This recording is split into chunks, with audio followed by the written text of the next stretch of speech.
we'll get started. So today we are going to talk about what helps keep our brains healthy. What are the best ways to do that? And then through research, we know that there are 6 pillars of brain health. And so today we're going to talk about those 6 pillars of brain health. But before we talk about those, of course, you've got to get the legal stuff out of the way. So I want to share a disclaimer that this session is intended to be informational and educational and does not constitute medical advice, diagnosis, or treatment. You should always seek the advice of a physician or other qualified healthcare provider regarding your personal health and before or changing any treatment, activity, program, or dietary plan. I am not a medical expert, and I cannot provide specific advice or recommendations, and none of us speaking on the conference today can. The information we cover today is intended to help people make informed decisions on how to lead a lifestyle that supports brain health. So here we go. Until recently, the prevailing scientific wisdom held that the human brain was pretty much fixed early in life. Experts believe that at birth, our brains had all the cells that we were ever going to have. But I've got some good news for you. Based on recent research, the good news is that regardless of age, our brain is constantly changing and can make new nerve cells. The best part is that we can do a lot to take charge of our brain health and improve our quality of life. Experts say that only about 30% of physical aging can be traced to our genes. The rest is up to us. So during today's talk, we're going to talk about these 6 pillars of brain health. We're going to talk about the need to stay socially engaged. We need to learn new things. We're going to talk about how to address the mental and physical effects of stress. We're going to talk about being active. We're going to talk about how the benefits of restorative sleep can really benefit our brains. And then we're going to talk about healthy food choices. So these are the things that my colleagues and I are going to talk with you about today. There are significant trends today that make it particularly important to live a lifestyle that supports brain health. As people live longer, the risk for cognitive decline increases. And so we want to be in good health to enjoy these extra years and the experiences we find in them. An important trend is that people are rethinking retirement and redefining the whole notion of traditional retirement. Many people will decide to continue their careers or even start new ones, and either because they want to or because they have a financial reason to. Since we are living longer, the prospect of skyrocketing healthcare costs gives us additional incentive to live as healthy as we can for as long as we can.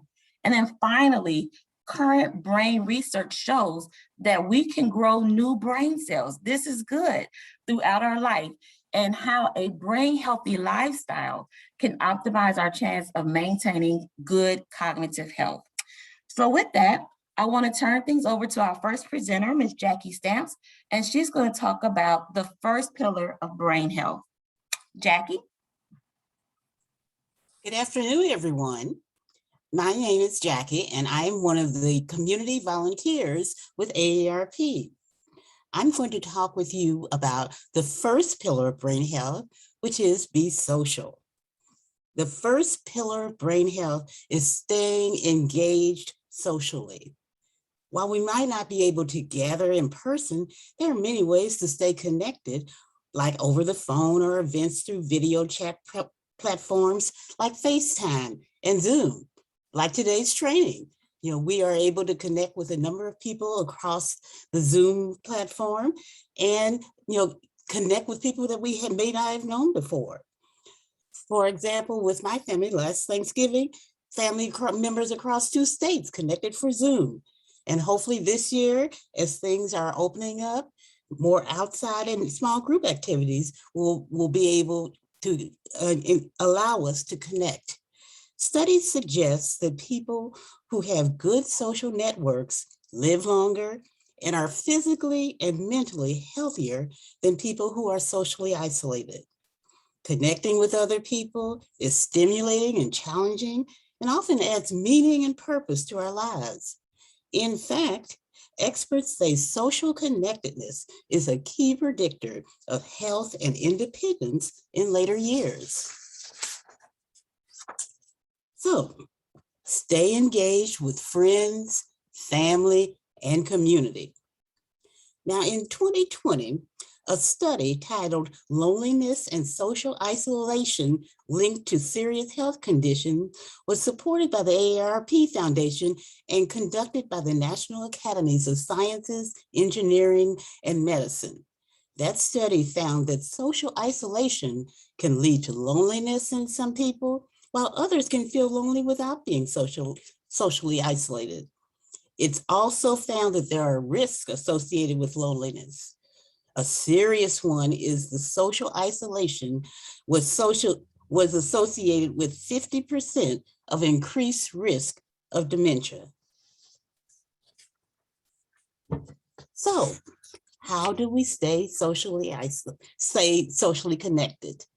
Well, we're going to show you a brief video from some of our volunteers. Yes.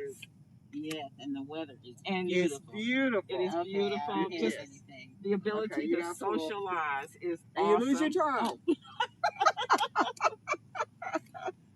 Oh. Whoever gets rid of the cards first is the winner. Okay. Okay, we're on a roll. The main thing is we're enjoying each other's company. That's right. Okay, but I got a heart. My hand's getting full. All right.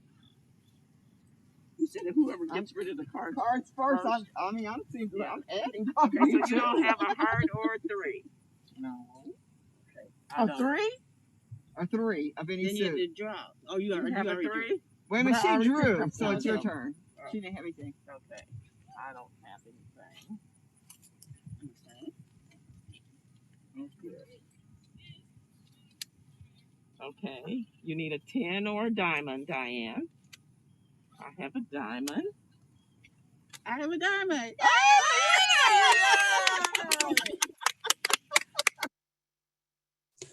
Well, as you can tell, being outside and with friends and learning something new are all ways of staying socially engaged. So what are some things that we can do to stay socially engaged? Here are a few ideas. We can organize a virtual game night or book club, attend virtual community events, consider adopting a pet or pet sitting, and volunteering, which is one of the things that I like to do, part of AARP and other organizations. You can volunteer even by doing it remotely. And one of the ways that you can do this is by connecting with some of the resources that AARP has around being social. Those resources are coming up on your screen, and these are available by going to aarp.org/virtual volunteering. These free resources that you may be interested in exploring can help you get involved and stay connected.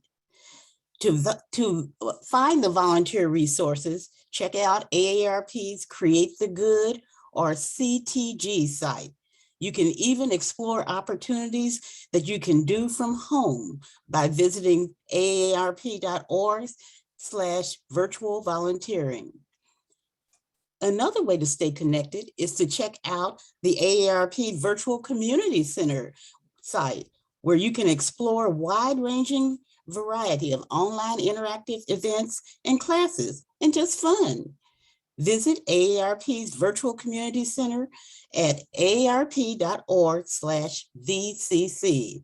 And finally, if you or someone you love is feeling isolated or anxious in these challenging times, hearing a friendly voice on the phone can help. You can request a call from AARP's Friendly Voices program by dialing AARP at 1-888-281 0145 for English or 1-888-497-4108 for Spanish between the hours of 9 a.m. and 5 p.m. local time. So these are ways that you can get involved and stay socially engaged. And volunteering is such a good way because not only does it help you to stay engaged, you're helping others in your home, your community, and your family. So our next presenter will share the second pillar of brain health, engaging your brain.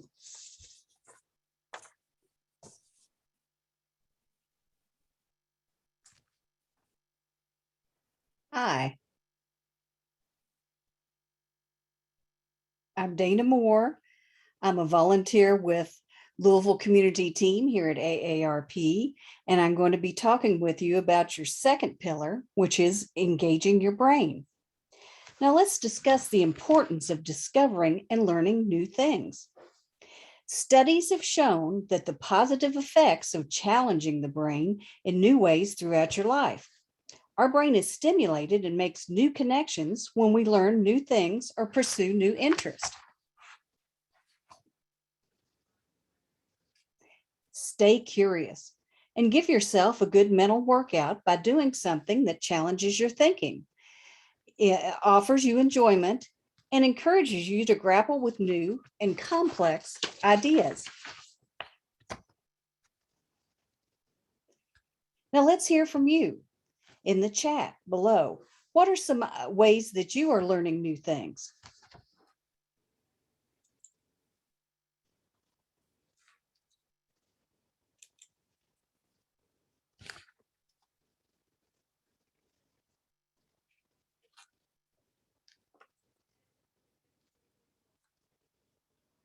We got any ideas the way you've engaged your brain?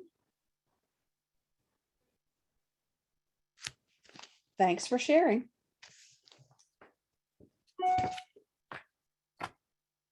Here are some activities. Here are some activities that may challenge your brain. Teaching or taking a class. Lots of things available online, especially with COVID. So this is one aspect that you're doing right now. Learning a new language or dancing like no one's watching. Playing a musical instrument. Doing complex arts and crafts, and that's my sweet spot. Reading a challenging book or exploring a topic that's novel. As you may know, there's lots of book clubs that are online now, and that's one way to challenge your brain. Playing a challenging card or board game. And I noticed that they're starting now with Christmas with all these different board games. So that's something that you can do, and you can do with your children or your grandchildren. And writing letters. That's something that it's kind of a lost art, but something that I think your grandchildren or friends would enjoy. And that's something that they would really appreciate too. Here's a question that you may have. Are brain games helpful? You see that quite a bit. Clinical trials have not proven playing brain games will prevent a degenerative process or the onset of Alzheimer's. While there is evidence that brain training can improve your performance on the task you're training on, there's little evidence that will result in better everyday cognition function, but more research is needed. And now our third pillar.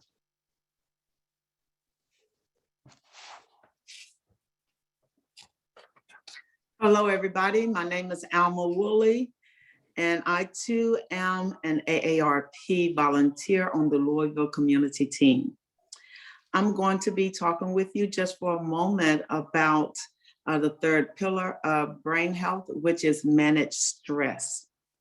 Stress is something that all of us deal with. It is our body's reaction to a challenge or to a demand, or if we are frightened, or if we have deadlines. In short bursts, stress is good. So there is positive stress. But when it lasts for a long period of time, stress can be harmful to our health. Stress is something that we cannot avoid, but it is something that we can manage. And so these tips that we're going to give you today are things that you can do to help manage your stress. The first one is exercise regularly. It is important that we stay active. And even if you can't get up and move around a whole lot, just moving your arms or your legs and stretching them out is good. It's a good stress reliever. Another thing that is important and it's very easy is to smile and to laugh. Laughter and smiling are good stress relievers. Distracting yourself with music and reading a good book. So if you like a particular genre of music like jazz or R&B or country or bluegrass, whatever you like, turn that music on and just let it take you away for a few minutes. Same thing with reading a good book. Reading a good book can take you to places and get your mind off of other things. Another wonderful activity that you can do to help eliminate stress in your life is to seek out some green space. So go outside, walk around, enjoy the grass, the trees, everything that's out there, and just walk in the park or in your neighborhood. But if you are someone who can't get out, then go get a chair, sit by the window, throw up those shades, open up those curtains, and just look out and just enjoy the animals, the birds flying, just anything, just to get your mind off of some things that you may be dealing with. So seek out some green space. So if you have some things that you are doing to manage stress, would you type those into the chat so that we can look at them, and maybe you can give us some tips too of things that you do to eliminate stress that can help us as well. So if you don't mind, take a few minutes, write down one or two things that you do to help yourself to eliminate some of the stress or to manage the stress in your life. I hear somebody, see somebody says they meditate, they play with their grandchildren. Those things are good. You listen to music, that's awesome. And somebody say, I walk outside every day. That's good. That's important for us. And these things are good to help manage stress. There are other things that I just want to mention to help us as well to manage stress. Is to confide in friends. If there are some problems, something that you need to talk out, if you need to talk to somebody and there are people that you can trust, then confide. Talk to friends about some of the things that you may be dealing with or some of the things that are on your mind. And being silent and being still to quiet the mind. This is important too, just to have those few minutes all by yourself to cut off everything and just sit still, be quiet. Again, somebody mentioned meditation. You may like to chant. For those of you who just want to, maybe just a silent prayer or whatever it takes, just do that. Have that quiet time for yourself. Something else you can do is to stretch. Stretching, you all, is a very good way of managing stress. So if you're sitting in your chair, again, just reach those arms out above your head, by your side, reach for those toes, just get up and stretch and move around. Another thing that is good for managing stress is to limit our screen time. Cut off the TV for a while, get off of the computer, put away the tablet, cut that phone off, and just spend some time to just regulate your thoughts, your own moment of rest, and just cut everything else out. And in that, while you're doing that, take some deep breaths. Just breathe in and hold it, and breathe out. Breathe in, count to 4 slowly, and then breathe out. These are just some of the things that you can do to help manage stress. Again, stress is something that all of us deal with. It is unavoidable, but we can manage it. Now we'll have our next presenter come on and talk with us about ongoing exercise.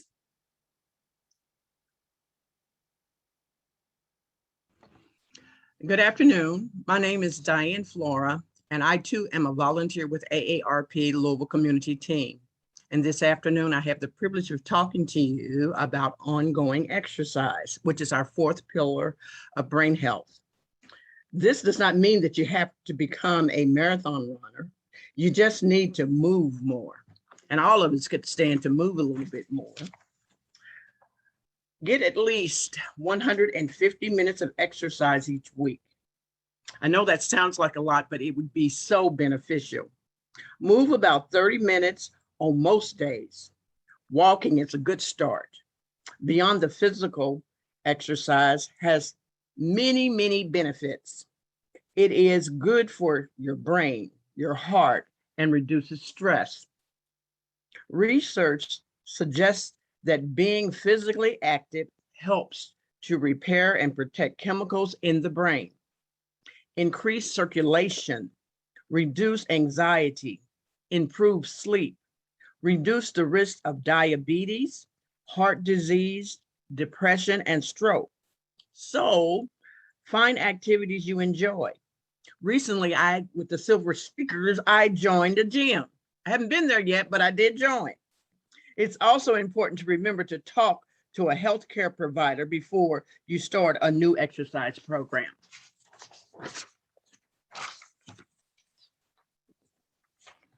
This is a video of some of us from the Louisville Community Team as we enjoyed some time together at our Fit Lock down at Cherokee Park.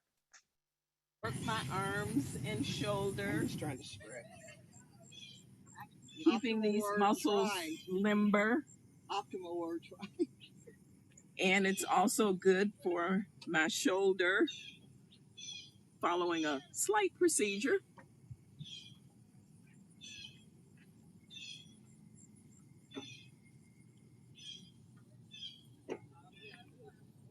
And I feel so much better after working out.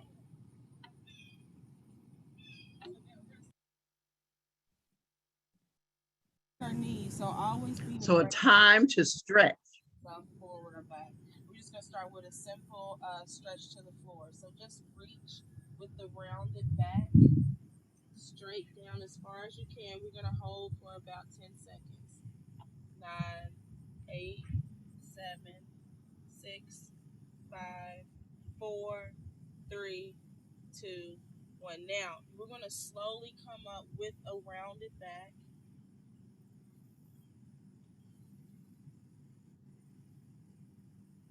Into some shoulder rolls, backwards 10 times. 10, 9, 8, 7, 6, 5, 4, 3, 2, 1.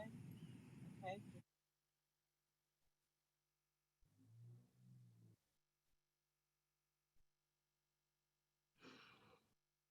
So getting active by walking, dancing, running, biking, stretch training, Tai Chi, and yoga. These are great exercises for us with our brain health.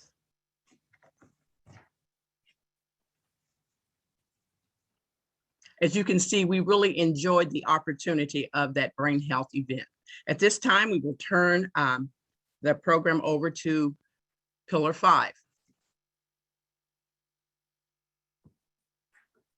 Thank you, Dana. And after listening to the first 4 pillars of brain health, there's no doubt that restorative sleep, pillar number 5, is important. My name is Charles Williams, and I am a member of the Louisville Community Team. And I'm going to talk to you briefly about restorative sleep.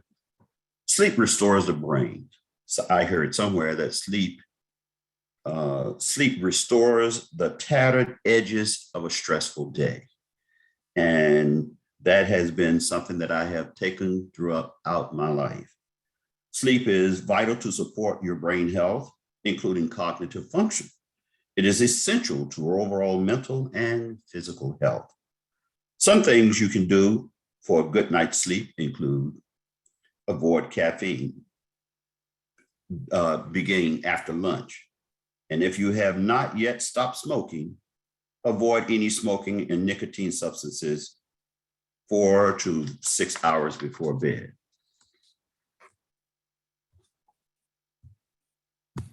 So let's take a deeper look at what sleep and restorative sleep is all about.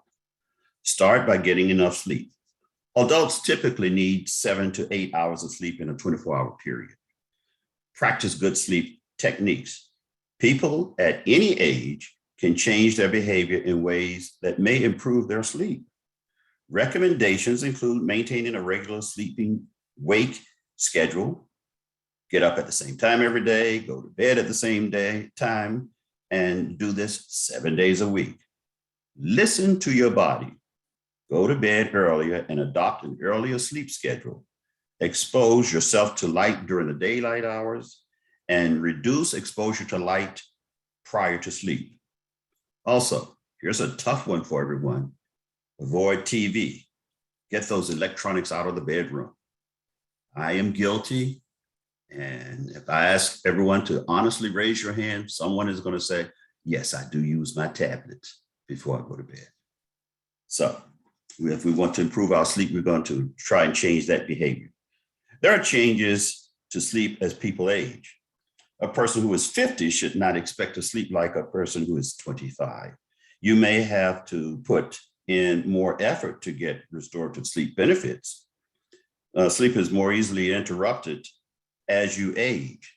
So deep sleep decreases, and I found this interesting. Deep sleep decreases between the ages of 30 and 60.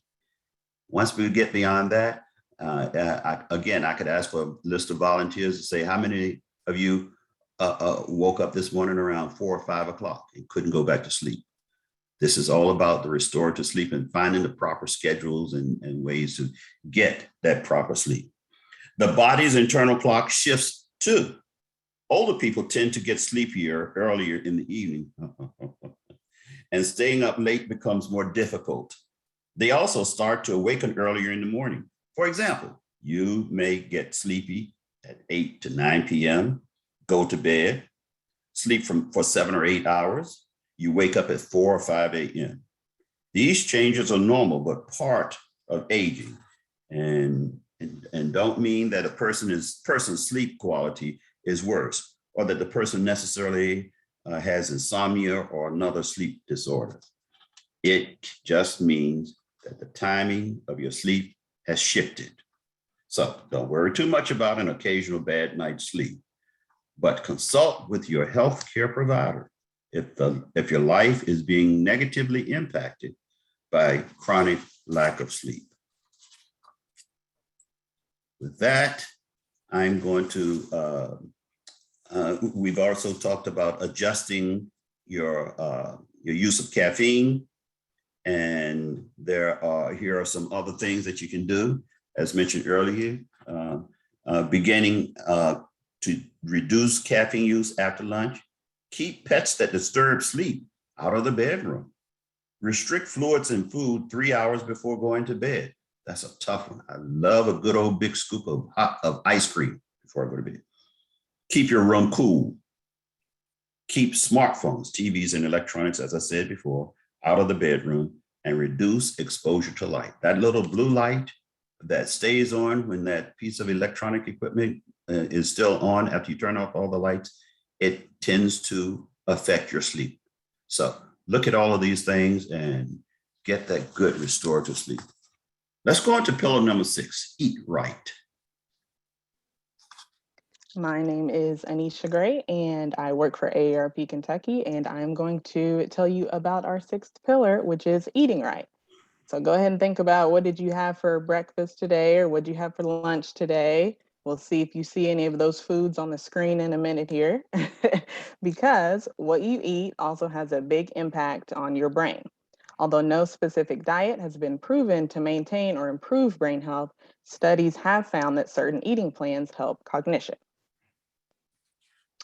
So examples of some of these eating plans include the Mediterranean diet, the DASH diet, which stands for Dietary Approaches to Stop Hypertension, and the MIND diet, which is a hybrid of both the Mediterranean diet and the DASH diet. So you may have heard those from your doctor once or twice before if you have any hypertension troubles. But evidence does support for better brain health, eating less meat and fewer sweets, and consuming more of our fish and seafood, nuts, beans, grains, leafy green vegetables, and healthy fats such as olive oil. So in general, the field of diet and brain health is relatively new.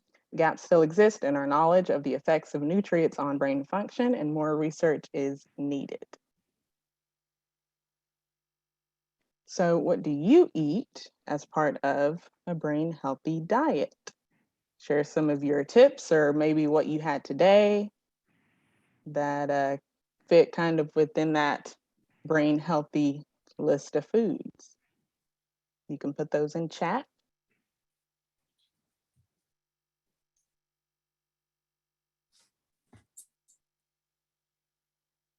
Yep, so we might see some changes with the recommended sodium intake soon. That's a big one for a lot of people. Lots of fruit, any kind of fish, all good ones. Avocado, that's a good healthy fat, very popular these days.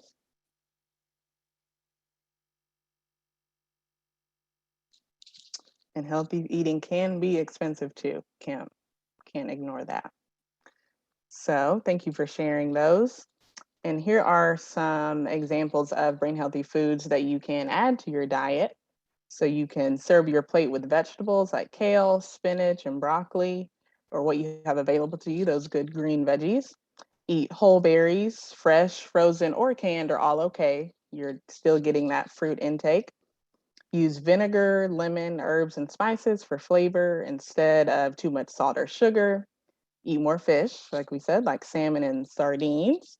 And don't forget nuts like walnuts and almonds.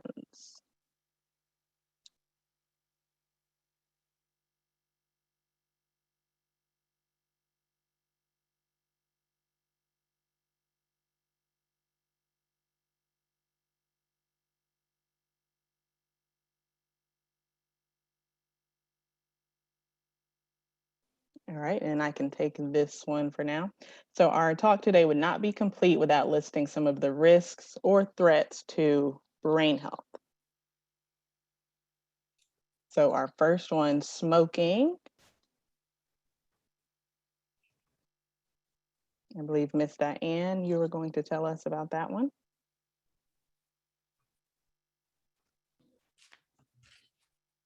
No, but I can. Smoking increases the risk of heart attacks and strokes. Okay, and the next one would be depression. And depression doubles the risk of cognitive decline. Depression is not a normal part of aging. Seek treatment if you have symptoms. Certain medications, including antihistamines, sleep aids, and some antidepressants, have been shown to increase the risk of dementia. Tell your healthcare provider about the medications you are taking, including over-the-counter products, to rule out potential problems. Diabetes damages blood vessels throughout your body, including your brain. It also increases the risk of heart disease, memory problems, and Alzheimer's disease. Hearing and vision are linked to trouble with thinking and memory. Think of your eyes and your ears as sensory extensions of your brain. See a healthcare provider if you are experiencing hearing loss or vision impairment. And lastly, heart disease. Heart disease increases risk of heart attack and stroke.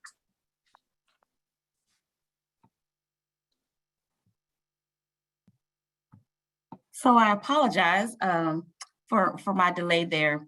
So we talked about ways to keep our brain healthy. We talked about things that can hurt our brain health. And now I want to cover some tips for improving memory.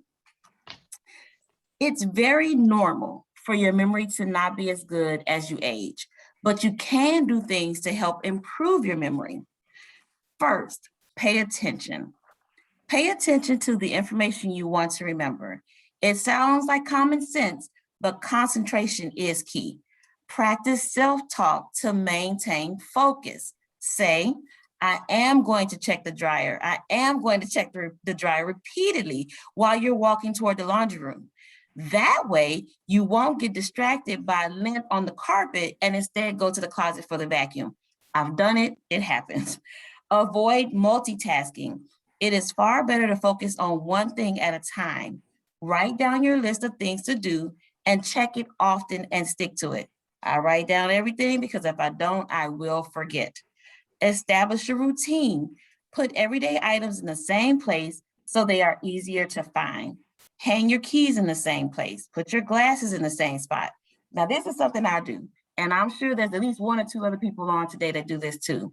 If I'm going to the store, let's say Walmart, Kroger, wherever, I always try to park on the same side, the same entrance, because when I come out, if I didn't park in that same spot, I will spend a good 2 to 3 minutes looking for my car. So I just always try to park in the same spot.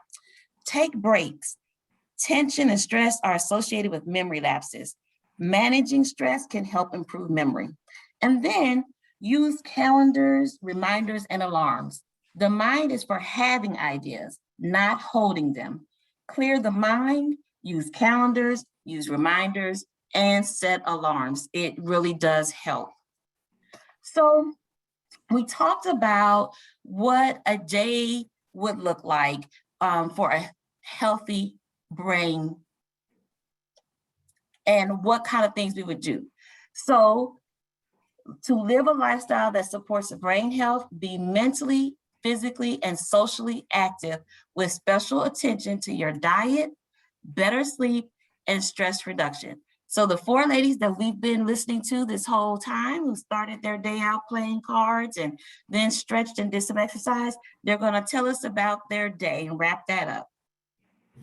This was really nice, you all. I really enjoyed being out here today. I don't know about you. It was good. I did as well. All right. So, starting our day off with a healthy breakfast, and then, of course, eating right with a healthy breakfast. Maybe you had a fruit and a cereal, and then we met for exercising. We did. We met and went to our Fit Lot. I learned something new. We had that personal trainer who gave us some stretching exercises, which was good. And then learning something new to help me learn how to play cards. I've never played cards before, but it was a lot of fun. And it's great to be social in doing things like playing cards and even walking together. You know, it gives you a chance to connect with others as well as to get out in nature. And then after eating right, getting good exercise, I'm ready to relax now. Just this casual walk is relaxing and just clears the mind. And then as the day goes on and it's time to go to sleep, to just prepare myself for getting the proper amount of sleep. So what can you do? And aging studies consistently point to a few fundamental qualities of a brain healthy lifestyle. The overall message is to stay active, mentally, physically, and socially, with special attention to a healthy diet, good sleep, and stress reduction. Start with a small step and try to do something every day. So on your screen are just some things that you can try. Take a 10-minute walk, add 1 serving of vegetables, and then make an appointment for a health screening or physical exam. Do something. Get support from family, friends, and or community groups. Anisha? So as we wrap up, I want to thank you for joining us today and encourage you to consider incorporating the 6 pillars into your daily life. I want to be sure to mention these resources to continue your learning. And these links, we can also put those in the chat for you, but AARP Brain Health is where you can find the latest news on brain health. Staying Sharp, you can receive access to tools and resources focusing on the 6 pillars of brain health. And the Global Council on Brain Health is a collaborative from AARP. And because brain health is vital to our well-being across the lifespan, the Global Council on Brain Health work aims to have a major impact in this area. So there's also a book called Keep Sharp, Build a Better Brain at Any Age by neurosurgeon and CNN Chief Medical Correspondent, Sanjay Gupta. And so that book is actually what you will have a chance to win today when we do our drawing.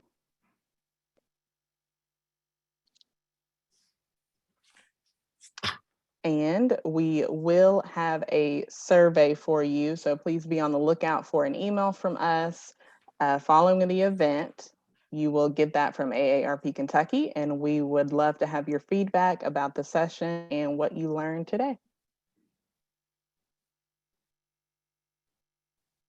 So I hope you enjoyed the presentation. We talked about the 6 pillars of brain health, being social, engaging your brain, managing your stress, the need for exercise, getting restorative sleep, and eating right. We talked about brain health risks, so like the smoking and things of that nature. We gave you some tips for improving your memory. We showed you what a brain healthy day might look like. And then we hope that you will make a personal commitment to try something new, and then finished off with the resources that Anisha just covered. So I want to show one more video before we talk about door prizes. Everyone's days are different, but let's have a look at what a day in the life of a healthy brain might look like. 7 a.m. You wake naturally, feeling well rested, because your brain spent the night organizing experiences, strengthening memories, and power washing all the toxins that built up throughout the day yesterday. 7:30 a.m. Time to tee up a productive day with a healthy breakfast. Think oatmeal, berries, and maybe some flax seeds sprinkled on top. Your body gets started converting this to glucose, which will act as fuel for your brain. Breakfast fuels you for the creative projects, hobbies, or work that await you. 12 p.m. You are ready to nourish your brain and body. A lunch with a lean protein, whole grains, nuts, fruits, and vegetables helps to keep your brain and body healthy. 1 p.m. Fresh air is calling. A brisk walk helps digestion and clears the mind for the rest of the day. Regular exercise supports your thinking and memory. 5 p.m. Meet up with friends for dinner. Keeping up social connections is great for maintaining a healthy brain. Laughter can even trigger the release of endorphins. 7 p.m. Winding down with meditation or yoga can help with transitioning to bedtime and quiets the day's worth of thoughts that often race through your mind. 10 p.m. It's time to go all in on your bedtime routine. Preparing the same way around the same time every night may support a solid evening of sleep. It's a long day for your brain. Giving it everything it needs, including exercise, stimulation, nutrition, and of course, plenty of rest, can keep it functioning healthily as you age.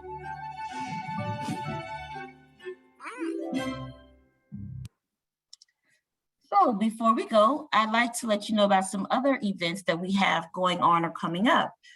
We have a family caregiving event coming up in November.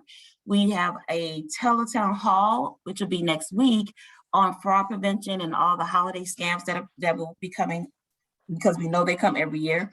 And then we offer every Wednesday in October, well, actually every Wednesday this year, but in October and November, we offer yoga so that you can put some of the things that we just talked about into practice. You can find all of those at aarp.org/near-you or aarp.org/ky. So all of the things that we are working on are on the website, and you can find those. And then you guys have found us, but we're on Twitter, we're on Facebook, there's our email address and our website. And again, aarp.org/ky. You can find every event that we have going on, and we do have several for the rest of the year. So now, before I open this up for questions, because we want to hear from you and see what you have to share, I want to do door prizes. We are going to give away today 5 copies of Dr. Sandra Gupta's Keep Sharp, Build a Better Brain book and workbook. So let's see if I can get this going, maybe.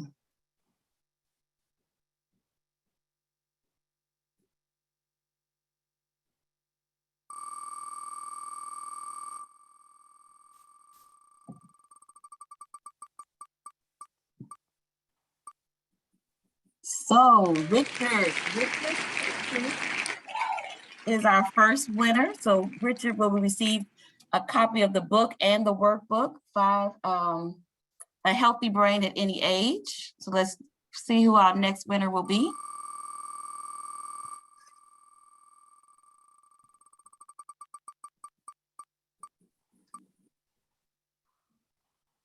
Hi, Louise Bowles.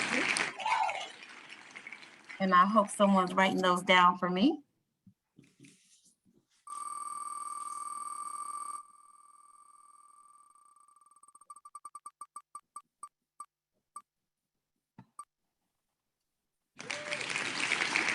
Leslie Lawson.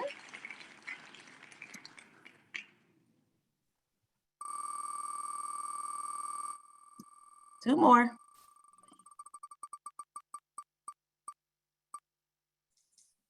Elizabeth. Oh, no, sorry. Brenda Carr. Brenda Carr is our winner. And one more. The last one will be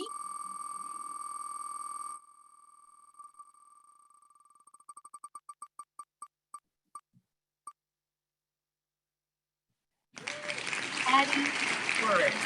Patty Burris. So with that, I want to give each of you an opportunity to ask any questions you might have.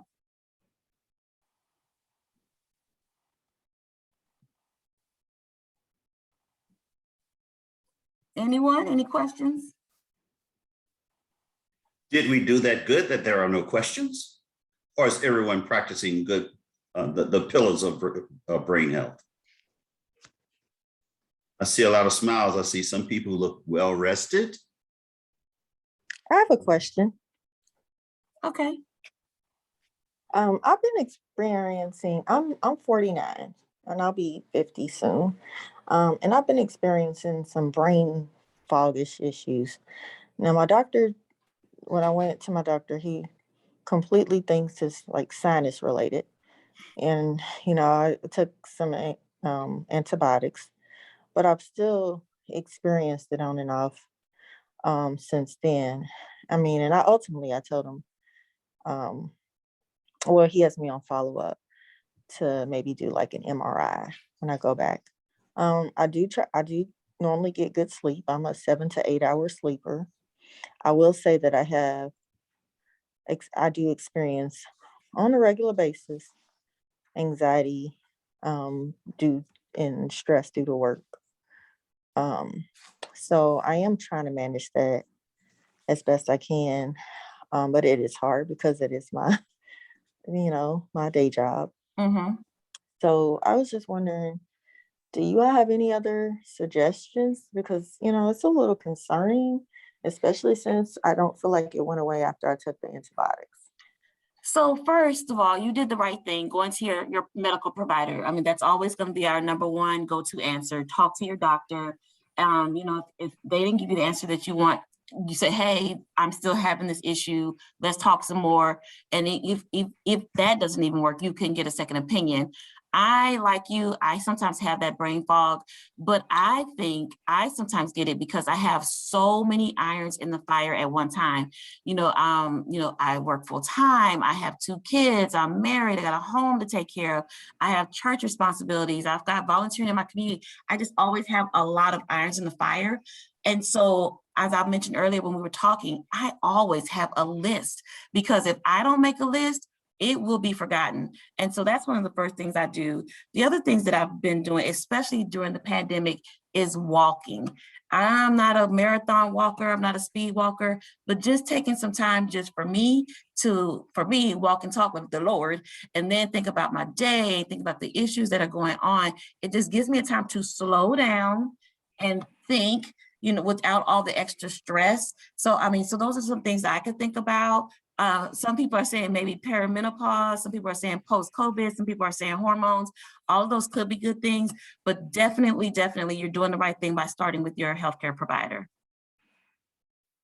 Okay, well, thank you. I'm trying to do some of those things you mentioned as well. I do find myself having to say out loud what I'm doing. So it was interesting that that one came up as one of the things to try. So, okay, I appreciate it. Thank you. And never Anyone else? ever be afraid, never ever be afraid to get a second opinion. Or even Yes. going to a specialist, maybe asking your doctor, is there someone that I could go to? Or I believe in holistic medicine, so I think that's good. But you do the right thing for you. Cut Yeah. out sugar or I've some done sugar. some Yes to that. elimination.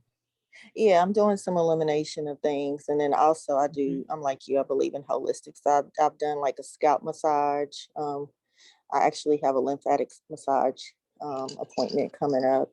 I've done something called brain tap. It's like a headband thing you wear to, kind of redistribute the brain waves. It's just things I've tried to do holistically, drink, ashwagandha and things as well. So I'm trying a lot. Someone suggested acupuncture, and I have done acupressure, but I'm saying what I have done. I am older than you. I'm 67. So I'm going to tell you something that I was talking on my phone, but at the same time running around the house looking for it. So that made me stop and think, oh my gosh, I got too much going on. And I'm so thankful it was my husband that I was speaking to. And he's like, Diane, what are you doing? I said, I'm looking for my phone. He said, Diane, slow down. Go to the bathroom mirror and look. And when I went in there the phone was up to my head, and I was talking to him. So I knew that there was too much going on. That's a great example, Diane. Anybody else have any comments or questions? Again, we're not experts, but we don't mind listening. All right, well, thank you all so much for joining us today. We hope that you learned one or two things that you can take with you in your journey to a healthier brain. And we hope everybody has a great weekend. Take care. Thank you. Bye, everyone. Hi.